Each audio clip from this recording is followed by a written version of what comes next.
The journey of meditation, unlocking the power within. Meditation is often hailed as a tool for mental clarity and peace, yet for many, it remains a mystery. No matter how much you practice, it may feel like something is missing. You may find yourself struggling to focus or experiencing little to no change in your mental state. But what if the secret to successful meditation lies not in trying harder, but in understanding the very nature of your mind?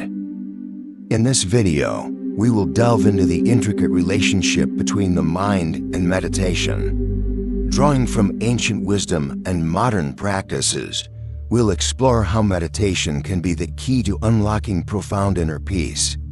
But first, let's understand the mind, the very thing that often stands in the way of our deepest experiences in meditation. Chapter 1.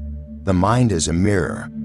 When we first start practicing meditation, one of the biggest challenges we face is getting our minds to focus and stay still. But to truly understand meditation, we need to first grasp the nature of our mind, or more specifically, how our mind works. This is where the concept of the mind being like a mirror comes in. The mind reflects everything. Imagine your mind as a giant mirror. A mirror doesn't have an identity of its own. It simply reflects whatever is in front of it. Similarly, our mind doesn't have an inherent nature. It reflects whatever we think or feel. When you think about your body, your mind reflects that image, and you experience your mind being in your body. When you think about a loved one, your mind reflects that person's image. Because of this, the mind can be incredibly diverse and constantly shifting. It reflects different things depending on what we're focused on in any given moment: your body, your work, your relationships, your worries, and your fears. Every time you think about something, your mind begins to take on that thought, becoming almost like that thing. This constant reflection shapes how we experience the world around us. The limits of the mind's reflection, however, just like a mirror, the mind also has its limitations. It can only reflect what you place in front of it. If you're focused on a specific issue, like a work problem, your mind becomes fixated on that issue, often to the exclusion of everything else. It won't naturally move beyond the problem, even if you want it to. For example, if you're anxious about something in your life, your mind can't seem to let go of it. It keeps reflecting the same thoughts over and over, making it difficult to focus on anything else.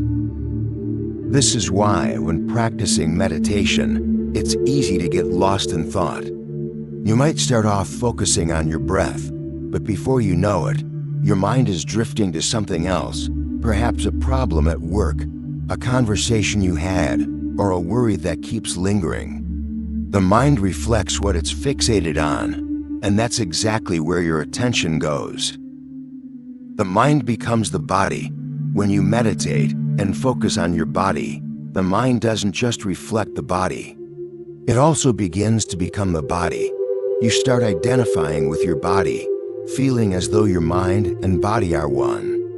This connection can be a barrier, especially when we're trying to disconnect from the physical world and dive deeper into meditation.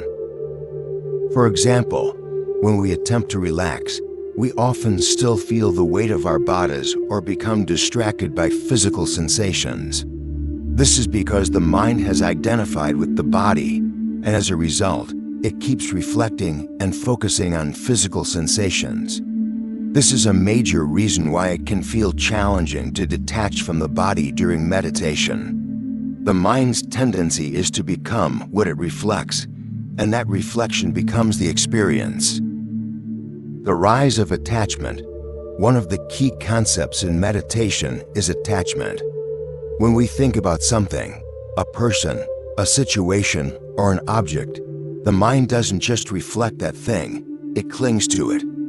You begin to identify with the thoughts, feelings, or experiences that arise, and this attachment becomes a part of your mental landscape. This attachment can be both positive or negative, and either way, it leads to problems. Take, for example, a situation where you're worried about money. Your mind reflects that concern and becomes absorbed in it. The more you think about it, the more your mind becomes tangled in the issue, which can increase stress, anxiety, or feelings of helplessness. This is the danger of attachment. When the mind becomes too wrapped up in one thing, it loses its flexibility and its ability to stay calm or focused. Attachment doesn't only arise when we desire something. It can also occur when we want to avoid something. Imagine you're trying to forget about a difficult conversation or a painful memory. The more you try to push it away, the more your mind clings to it, making it nearly impossible to escape the thought. This is the paradox of attachment. The harder you try to avoid something, the more your mind is drawn to it. Meditation and letting go of attachment. So, how do we break free from these limitations of the mind during meditation? The answer lies in the practice of non-attachment, the ability to observe thoughts without getting attached to them. When you meditate, rather than trying to stop your thoughts or suppress them, you learn to simply acknowledge them and let them pass by. When a thought arises, you don't need to engage with it or judge it. Instead, you let it come and go, like a cloud passing across the sky. You can observe it without becoming involved in it, and then gently return your focus to your breath or whatever object you're meditating on. This is the first step in freeing yourself from the grip of your thoughts and achieving a state of peace. With consistent practice, your mind begins to learn that it doesn't need to hold on to every thought. The more you practice observing thoughts without attachment, the more your mind becomes spacious and clear, and the easier it is to slip into a state of calm and stillness. In conclusion, the idea of the mind as a mirror offers a simple yet powerful way to understand how our mind works. The mind reflects everything we focus on, and it can become deeply entangled in those reflections. Meditation is the process of learning to observe those reflections without getting caught up in them. By practicing non-attachment, you free your mind from the constant cycle of thoughts and emotions, allowing you to experience deeper peace and clarity. It's not about forcing your mind to be still. It's about letting go of the things that bind it to rest and finding freedom in simply observing what comes up. Chapter 2. The Power of Attachment. Attachment is one of the most powerful forces in the human mind. It's something we often don't recognize until we try to step away from it. When we meditate, one of the main obstacles we face is attachment, and it's not always easy to see or understand at first. But the power of attachment can shape every part of our experience, often in ways we're unaware of. In this chapter, we'll explore what attachment is, how it affects us, and why understanding its power is crucial for deeper meditation and inner peace. What is attachment? In simple terms, attachment is the emotional and mental connection we form with things, people, and even our own thoughts or experiences. It's a natural part of being human, but when we become overly attached to something, it starts to control us instead of us controlling it. This can happen with anything: a relationship, a career, a material object, or even an idea about who we think we should be. The more we cling to these things, the more they define us and influence our happiness. At its core, attachment is a form of dependence. We often tie our sense of self-worth, peace, and happiness to something external. And the more attached we become, the harder it is to let go. We start to believe that we need these things to be happy, when in reality, this dependence is the very thing that keeps us from experiencing true freedom and peace. How attachment shapes our reality. Attachment doesn't just affect how we feel. It also shapes how we perceive the world around us. For example, if you're deeply attached to the idea of success, you might measure your happiness based on whether or not you've achieved your goals. This creates a constant cycle of stress because no matter how much you achieve, it might never feel like enough. If you fail to reach your desired goals, you might feel a deep sense of disappointment, anxiety, or worthlessness. The problem with attachment is that it locks us into a narrow way of seeing things. Instead of enjoying the present moment, we're constantly looking ahead, worrying about the future, or longing for the past. This creates a restless, unsettled mind that is always seeking something more. Meditation, on the other hand, helps us break free from this cycle by teaching us to become more aware of our attachments and learn to loosen our grip on them, attachment, and the fear of loss. One of the most powerful aspects of attachment is the fear of loss. When we become attached to something or someone, we start to fear losing it. This fear creates anxiety and stress because we know, deep down, that nothing in life is permanent. The things we are attached to can change or disappear at any time, and this uncertainty makes us cling even tighter. Take relationships, for example. If we become overly attached to a person, we may begin to fear that they will leave us or that the relationship will end. This fear can cause us to act in ways that aren't healthy. We might become possessive, anxious, or overly dependent on the other person for our happiness.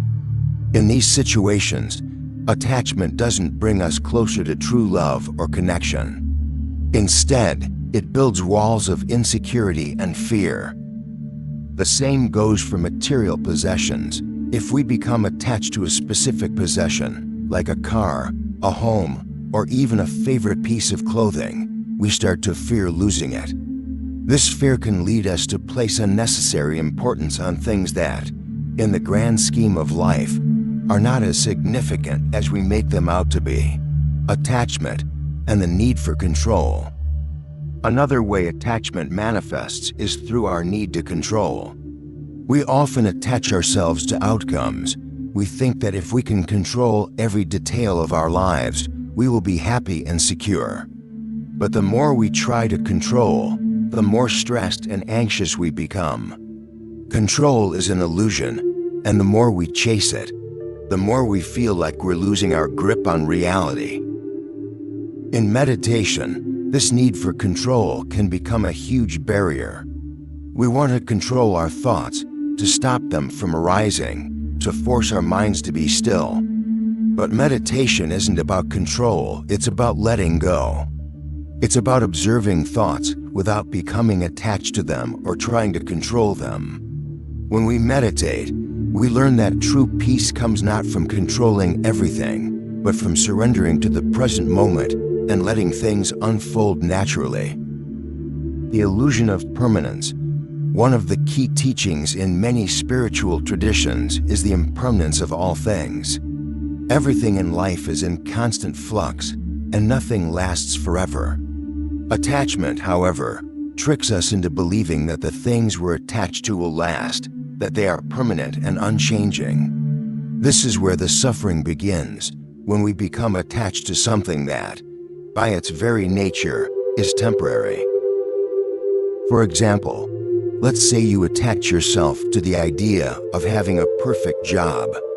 You believe that if you get this job, everything will fall into place and you will finally be happy. But once you get the job, you may realize that it doesn't bring you the fulfillment you expected. Or perhaps circumstances change and you lose the job. Because you've attached your happiness to something external, your sense of well-being is now dependent on this job, and without it, you feel lost. This attachment to impermanent things creates a constant cycle of craving and suffering. We desire something, we get it, and then we fear losing it. But true peace comes when we stop clinging to the illusion of permanence and learn to accept life as it is, with all its change and uncertainty, breaking the chains of attachment. So, how do we break free from the power of attachment?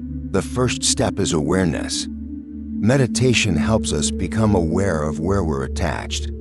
We learn to observe our thoughts, feelings, and behaviors without judgment.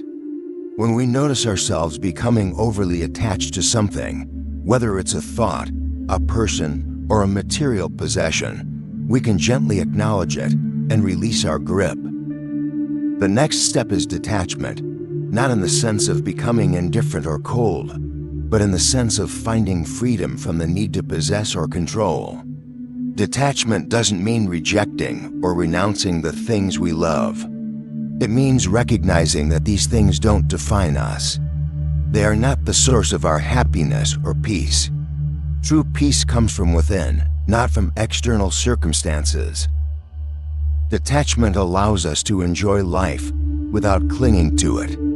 It gives us the freedom to experience the present moment fully, without constantly grasping for something more. And this, ultimately, is what meditation teaches us: to live in harmony with the flow of life, without being bound by the power of attachment. In conclusion, the power of attachment is a force that can shape our thoughts, emotions, and actions in profound ways. When we attach ourselves to people, things, or outcomes, we give up our freedom and peace. Meditation is a powerful tool to help us recognize our attachments and begin the process of letting go. By cultivating awareness and detachment, we can break free from the chains of attachment and experience life with greater freedom, joy, and inner peace. Chapter 3: Turning Inward, the Infinite Mind. The external world is full of distractions. Everything we see, touch, and interact with is limited by time and space. But when we turn inward, we encounter a different reality, one that is infinite. The mind, when focused inward, becomes limitless. It's like looking into the vastness of the sky, where there are no boundaries, no edges. This is the essence of meditation. By closing your eyes and focusing on a single object, whether your breath or a mantra, you begin the process of inner exploration. As you deepen your focus, the external world fades away, and you enter a state of stillness. The mind, which is usually pulled in every direction, becomes centered and calm. This is the foundation of true meditation. Chapter 4: The Stages of Meditation, from Focus to Samadhi. Meditation is not a one-time event, but a journey with stages. The first step is focus. When you begin meditating, you focus on a single object, your breath, a sound, or a visualization. But as the speaker notes, the mind tends to wander. Thoughts arise, distractions appear, and it feels almost impossible to stay focused. But that's okay. The key is not to fight these distractions, but to simply notice them without engaging. With time, your mind learns to stay focused, and the practice of meditation deepens. This leads to the second stage, concentration, where the mind becomes more stable and less prone to wandering. The final stage is samadhi, the ultimate goal of meditation. It's a state where the meditator becomes fully absorbed in the object of their focus. There is no longer a distinction between the self and the object. They merge into one. In samadhi, the mind reaches its highest state of clarity and stillness. This is the moment where true peace and insight arise. Chapter 5: Overcoming Challenges in Meditation. One of the biggest hurdles in meditation is dealing with the constant flow of thoughts. We are so accustomed to thinking, analyzing, and planning that silence can feel uncomfortable. But remember, the mind is not an enemy to be conquered. It is a tool to be understood. In the beginning, you may find yourself distracted by random thoughts or feelings. Instead of fighting them, simply let them pass by. Imagine them as clouds in the sky. They come and go. With practice, you'll develop the ability to observe your thoughts without getting caught up in them. This is the essence of mindfulness, and it's what enables you to go deeper into meditation. Chapter 6: Real Life Stories and Practical Examples. To better understand the power of meditation, let's look at a few real-life stories. Take, for example, a man named Mark who had been struggling with anxiety for years. Despite trying various methods to calm his mind, he found little relief. One day, he decided to try meditation, but he wasn't expecting immediate results. At first, his mind was flooded with thoughts, work, relationships, past regrets. But instead of forcing himself to focus, he allowed the thoughts to come and go. Gradually, he found that his mind became quieter, and a sense of peace began to emerge. Over time, meditation became a tool for managing his anxiety, and he found a new sense of clarity in his life. This is the transformative power of meditation. It offers a way to change your relationship with your thoughts. Conclusion: the path to inner peace. Meditation is not just about focusing on your breath or sitting in stillness. It's about understanding the mind, recognizing the attachments that bind you, and learning to let go. It's a journey of self-awareness, patience, and ultimately, inner peace. In the end, the practice of meditation is about returning to the infinite space within you, a space that is always available, waiting for you to connect. By understanding how the mind works and practicing non-attachment, you open the door to a deeper, more fulfilling experience of life. Whether you are a seasoned meditator or just starting, the path is always open. The key is to begin and to trust the process.